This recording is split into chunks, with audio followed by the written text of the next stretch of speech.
డబ్బులు ఊరికే రావు.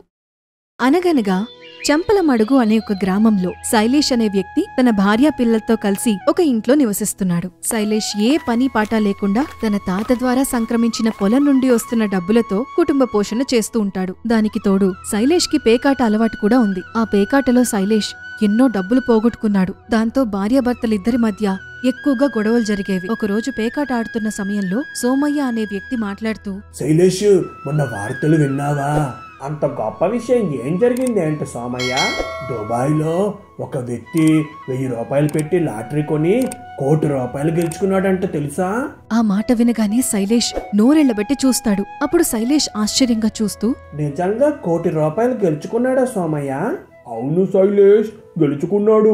మనకి అలాంటి లాటరీ టికెట్ దొరికితే బాగుండును కదా. నాకు గాని 1 కోటి రూపాయలు దొరికితే లండన్ వెళ్ళి పేకాట ఆడతాను. శైలేష్ ఆ లాటరీ విషయం గురించి ఎక్కువగా ఆలోచిస్తాడు. అలా వారు కాసేపు మాట్లాడుకున్న తర్వాత తిరిగి తమ ఇళ్లకు బయలుదేరతాడు. సీతాలు, ఓయ్ సీతాలు, ఆకలేస్తుంది, త్వరగా రా. ఊర్లో అయ్యగారి పెత్తనాలు అయిపోయాయా? రోజంతా ఇంట్లో కూర్చోవడం లేదా పేకాటకపోవడం, ఇదే పని అని సీతాలు భర్త మీద కసురుకుంటూ భోజనం వడ్డిస్తుంది. రోజు తింటున్నప్పుడు మీ గోలేంటి? గోల కాదండి, నా బాధని కొంచెం అర్థం చేసుకోండి. ఇప్పుడు ఏం కష్టం వచ్చింది ఏంటి? అన్నిటికీ అన్ని సమకూరుస్తున్నా కదా. జీవితంలో కష్టపడి పనిచేయాలని మీకు అనిపించడం లేదా? నువ్వు అలా చూస్తూ ఉండు, త్వరలోనే ఎవరు ఊహించినంత డబ్బు సంపాదిస్తాను. ఇలాగే గాల్లో మేడలు కట్టండి అని సీతాలు కోప్పడి అక్కడి నుంచి వెళ్లిపోతుంది. అలా రోజులు గడుస్తూ ఉండగా ఒకరోజు శైలేష్ పొలం వద్దకెళ్లి కౌలు డబ్బులు తీసుకుని పక్క ఊరు సంతకు బయలుదేరతాడు. అప్పుడు మార్గ మధ్యంలో తన స్నేహితుడు కలవడంతో ఇద్దరూ కలిసి సంతకు వెళ్తారు. ఆ సమయంలో శైలేష్ దుకాణాలు దాటుకుంటూ ముందుకు వెళ్తూ ఉండగా ఒక చోటుని చూడగానే శైలేష్ కళ్ళల్లో మెరుపులు మెరుస్తాయి. అది ఒక లాటరీ టికెట్ దుకాణం. అప్పుడు శైలేష్ కళ్ళార్పకుండా దుకాణం వైపు చూస్తున్న సమయంలో అక్కడ దుకాణంలో ఉన్న వ్యక్తి ఇతరులను ఆకర్షించే విధంగా, రండి బాబు రండి, మీ అదృష్టాన్ని పరీక్షించుకోండి, ఊహించినంత డబ్బును గెలుచుకోండి. ఆ మాటకు ఆకర్షితుడైన శైలేష్ తన స్నేహితుడిని తీసుకుని దుకాణం వద్దకు వెళ్తాడు. ఇదిగో బాబు, నిజంగా డబ్బులు గెలుచుకోవచ్చా? 100కు 100% గెలవచ్చు. కావాలంటే ఒక టికెట్ తీసుకోండి. ఒక్క టికెట్ రేటు ఎంతయ్యా? ఒక్క టికెట్ రేటు 500 మాత్రమే. కానీ మీరు గెలుచుకునే సొమ్ము 5 లక్షల రూపాయలు. ఇంతకీ ఆ డబ్బులు ఎలా వస్తాయో చెప్తావా? మొత్తం నా దగ్గర 100 టికెట్లు ఉన్నాయండి. అవన్నీ అమ్ముడుపోయిన తర్వాత వారం రోజులకు విజేత ఎవరో తెలుస్తుంది. అంటే నేను ఒక్క టికెట్ కొంటే అదృష్టం కొద్దీ గెలిచే అవకాశం ఉంటుంది. అంతే అండి, అంతే. ఆ మాటలన్నీ విన్న శైలేష్ కాసేపు ఆలోచించుకుని మొత్తం లాటరీ టికెట్స్ తానే కొంటానని అంటాడు. అది విన్న లాటరీ వ్యక్తి ఆశ్చర్యపోతాడు. అప్పుడు శైలేష్ తన వద్ద ఉన్న డబ్బు మొత్తం ఇచ్చి లాటరీ టికెట్స్ అన్ని కొనుగోలు చేస్తాడు. ఆ తర్వాత శైలేష్ సంతోషంగా అక్కడి నుంచి బయలుదేరతాడు. అలా మార్గ మధ్యలో శైలేష్ తన స్నేహితుడితో మాట్లాడుతూ, అలా మౌనంగా ఉన్నావేంటి సోమయ్య? అది కాదు శైలేష్, అన్ని లాటరీ టికెట్స్ ఒకేసారి కొనేసావేంటి? ఇప్పుడు ఏమైంది సోమయ్య? ఎలాగో వారం రోజుల్లో విజేత నేనే కాబోతున్నాను. అప్పుడు నేను ఖర్చు పెట్టిన దానికి 10 డబ్బు వస్తుంది కదా. అలా వారు మాట్లాడుకుంటూ ఇంటికి చేరుకుంటారు. అప్పుడు శైలేష్ ఇంట్లోకి రావడం గమనించిన అతని భార్య, సరుకుల బ్యాగ్ ఎక్కడండి?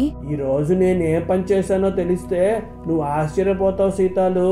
ఏంటో చెప్పండి, విని తరిస్తాను. అప్పుడు శైలేష్ లాటరీ టికెట్స్ భార్యకు చూపించి విషయం మొత్తం వివరిస్తాడు. అదంతా విన్న సీతాలు తలపట్టుకుని, మీరేం చేశారో అర్థమవుతుందా? డబ్బులేమైనా చెట్లకు కాస్తాయనుకుంటున్నారా? నేను చేసిన పనికి సంతోషించడం మానేసి కసురుకుంటావేంటి? మరి లేకపోతే ఏంటండి, డబ్బు మొత్తం తగిలేసి పనికిరాని కాగితాలు కొన్నారు? ఇప్పుడు వీటి విలువ నీకు తెలియదు సీతాలు. వారం రోజుల తర్వాత మన జాతకాలు మారబోతున్నాయి. మీతో వాదించడం నా వల్ల కాదు కాని ఏదో ఒకటి చేసుకోండి అని సీతాలు భర్త చేసిన పనికి నిరాశపడుతుంది. ఆ తర్వాత శైలేష్ లాటరీ టికెట్స్ తీసుకుని తన గదిలోకి వెళ్లిపోతాడు. అప్పుడు బీర్వాలో వాటిని భద్రపరుస్తూ, వారం రోజుల తర్వాత డబ్బు దాచిపెట్టడానికి ఈ బీరువా సరిపోదేమో అని శైలేష్ తెగ మురిసిపోతాడు. మరోవైపు సోమయ్య ద్వారా ఊర్లో అందరికీ లాటరీ టికెట్ల గురించి తెలుస్తుంది. మనం శైలేష్ కి డబ్బులొచ్చిన తర్వాత ఊర్లో పేకాట క్లబ్ పెట్టిద్దాం. అసలు అంత డబ్బు వచ్చాక ముందు ఈ ఊర్లో ఉంటాడో ఉండడో తెలియదు కదా. అది కూడా నిజమే.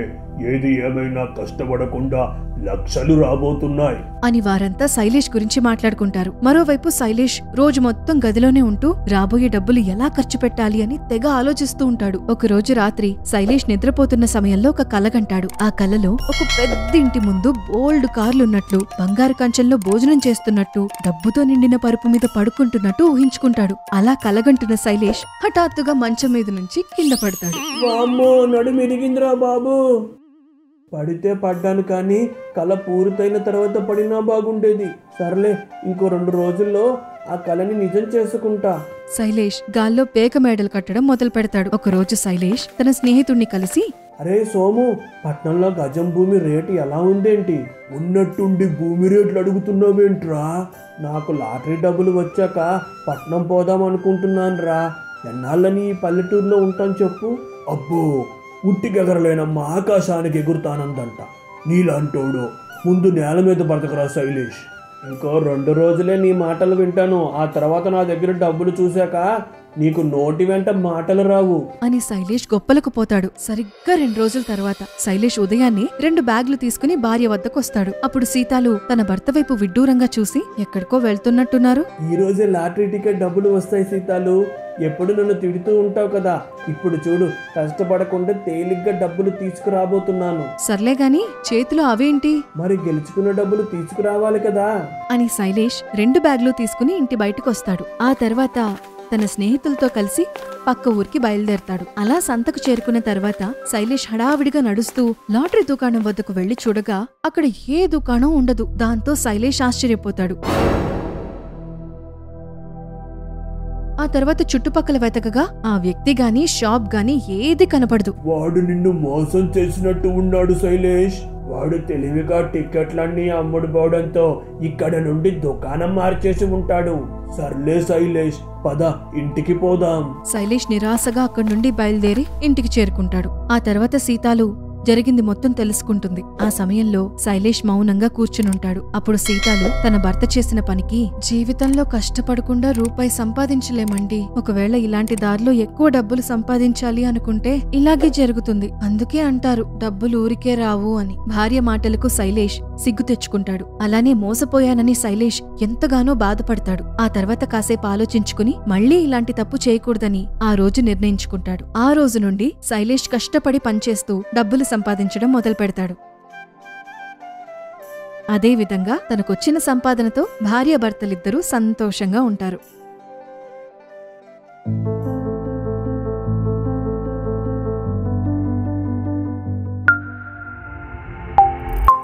For more videos, please subscribe our channel.